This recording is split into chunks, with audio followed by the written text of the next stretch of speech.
For many, the service of 9 lessons and carols from King's College, Cambridge, is when Christmas begins.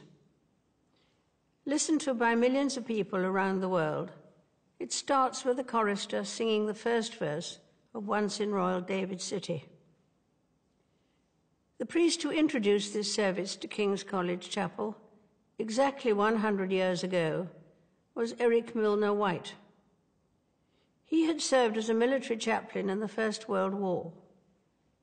Just 6 weeks after the armistice, he wanted a new kind of service, which, with its message of peace and goodwill, spoke to the needs of the times. 2018 has been a year of centenaries. The Royal Air Force celebrated its 100th anniversary with a memorable flypast, demonstrating a thrilling unity of purpose and execution.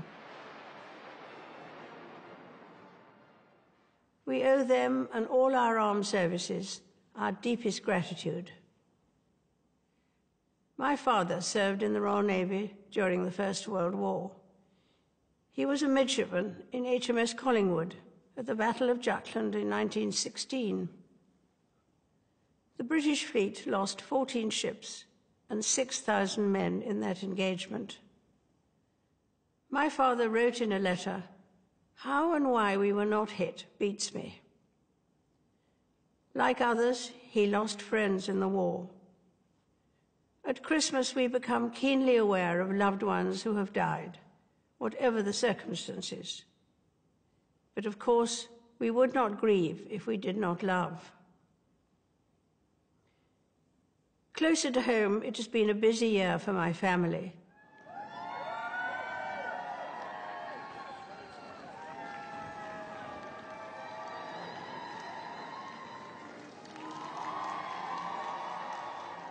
With 2 weddings and 2 babies and another child expected soon. It helps to keep a grandmother well occupied. We have had other celebrations too, including the 70th birthday of the Prince of Wales. Some cultures believe a long life brings wisdom. I'd like to think so. Perhaps part of that wisdom is to recognize some of life's baffling paradoxes, such as the way human beings have a huge propensity for good, and yet a capacity for evil. Even the power of faith, which frequently inspires great generosity and self-sacrifice, can fall victim to tribalism. But through the many changes I have seen over the years, faith, family, and friendship have been not only a constant for me, but a source of personal comfort and reassurance.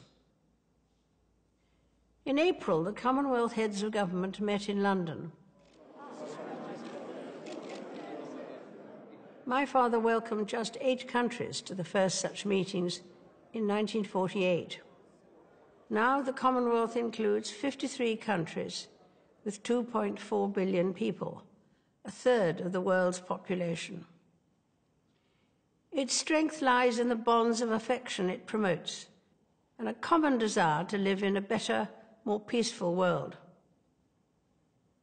Even with the most deeply held differences, treating the other person with respect and as a fellow human being is always a good first step towards greater understanding.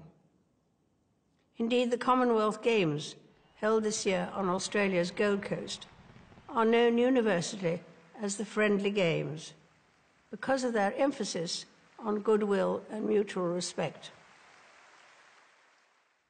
The Christmas story retains its appeal since it doesn't provide theoretical explanations for the puzzles of life.